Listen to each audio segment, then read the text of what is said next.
Gaza! End the siege now! End the siege on Gaza! End the siege now! End the siege on Gaza! End the siege now! Free, free Palestine! Free, free Palestine! Free, free Palestine! Free, free Palestine! 1, 2, 3, 4. Occupation no more. 5, 6, 7, 8. We don't want a Palestine. 1, 2, 3, 4. Occupation no more. 5, 6, 7, 8. Israel's got to go. Say hey. Oh! Israel has got to go. Say hey. Oh! Israel has got to go. Say hey. Oh! Israel has got to go. Hey. Oh! Victory to the Intifada! Victory to the Intifada! Palestine! Palestine! Occupation is a crime! Occupation is a crime! Free, free Palestine! Free, free Palestine! Free, free Palestine! Free, free Palestine! Free, free Palestine! Palestine! Palestine! Palestine! Today we gather here to mark the 60th anniversary of the Nakba, the catastrophe, authored in Westminster. Just behind us, where Balfour, with his declaration, signed away the land and the future of an entire nation and wiped a country, Palestine, off the face of the map. If there's no justice in Palestine, there will be no peace in Palestine. And if there's no peace in Palestine, there can be no peace between the Muslim world and the non-Muslim world. It is the key to everything. This Nakba is continuing until today, under the eyes of the international community that is preaching us our democracy, and yet they are the ones who are supporting occupation in the 21st century, where this global village should understand that the Palestinians have the right, like other peoples, for their independence. We must struggle for democracy. They speak about democracy, and let me tell you, democracy was assassinated twice in Palestine by Israel. Once in 1976, after freed elections for municipalities, and now again in 2006. If people support democracy, they have to support the right of the Palestinian of free choice. The world is hypocritical. The world is a bastard world. They don't see our tears. They don't see our blood. They haven't seen how my brother lost her life waiting to go to Beersheba.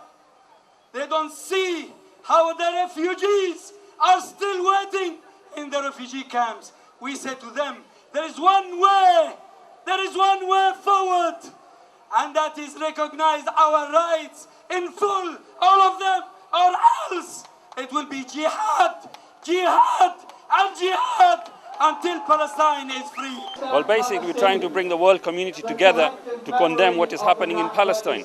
Because what is happening to Palestine is a crime against humanity. And therefore, we need to bring the humanity throughout the world to condemn it and to tell it for what it is. It has been 60 years. Yes, the Palestinian people are struggling to regain back their land. But still, Israel become stronger.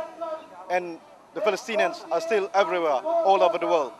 So are you still optimistic about the struggle of Palestinian people? I'm optimistic that the struggle will continue. I'm not optimistic that it will end anytime soon, because the balance of force in the world is very much against the Palestinian people. The Arab League, instead of meeting to discuss the 60 years of disaster in Palestine, is about to meet to discuss a few hundred gunmen on the streets of West Beirut, while there is 1 million gunmen occupying Palestine for 60 years. The Western governments are completely behind the Israeli crime. And this is the greatest injustice, that the victims of terrorism are called the terrorists, and the terrorists are called the victims of terrorism. And this rubs salt in the wounds. It adds insult to injury. It's the unkindest cut of all. Why are you Muslim cannot be pity on the Jews? They were discriminated. They were slaughtered by the Nazi. Why can you give their rights to have their land in Palestine? Well, I show every sympathy to the Jews, but this is not a problem between the Muslims and the Jews. The creation of a Zionist state in Palestine is a colonial project in which the Jews have been exploited and used. And if only the Jews wake up, and many of them are waking up, to see that they are being used against us. And we, the Muslims of Palestine, call on them to wake up. We don't want to fight with them. We can live with them as our ancestors lived together in peace. But we have to get our rights back. Palestine belongs to us. If they want to live with us in it, by all means, we've always welcomed them in history. They can leave Europe, they can leave America and come to live with us. But they cannot claim that it is their right, because it's not, it's ours. This year, especially because of the 1948 and 60 years, is very important for us to talk about what we're going to do about the situation. And we think that the call from Palestinian civil society for boycott, divestment and sanctions against Israel is very important, and it's something that we have to respond to. And we can do it wherever we are, as a trade unionist, as a student, as a teacher, you know, in a workplace, wherever we are, we can take part in a boycott campaign. We work with the Palestinians when the ambulances trying to get them through checkpoints. We also help at house occupations. The Israeli army occupy Palestinian homes, smash it up, steal money, you know, and I can get that. It's just disgusting what they do.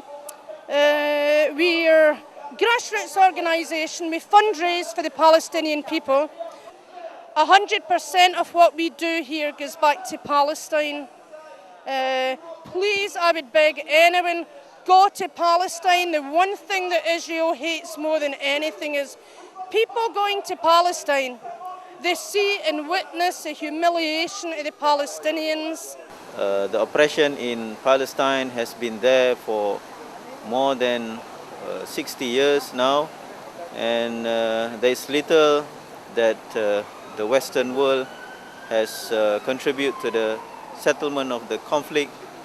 I think Israel has no right to press their opinions and so forth on the Palestinian people, but should be free, because they are people. You know, they shouldn't have you know, the Gaza wall, and you know, they shouldn't have blockades around it, because their democracy has voted in their, you know, a parliament, but Israel doesn't agree with it, and because even though they believe in democracy, they don't want a mass-in. If they believe in democracy, they should have people from all backgrounds, the Jewish, the Muslims, the Christians, the atheists, the leftists, the rightists, and everybody that believe in human rights, that believe in justice, coming to the UK, coming to Trafalgar Square, gathering in order to show the unequivocal support for the plight of the Palestinians and the struggle of the Palestinians to liberate their land. That they are asking the Israel to stop their aggression. They are asking the international community to stop the siege on Gaza.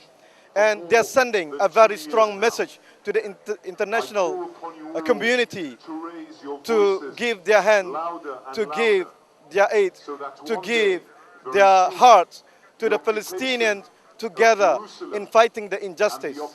Mazli Malik reporting from Trafalgar Square, London, UK.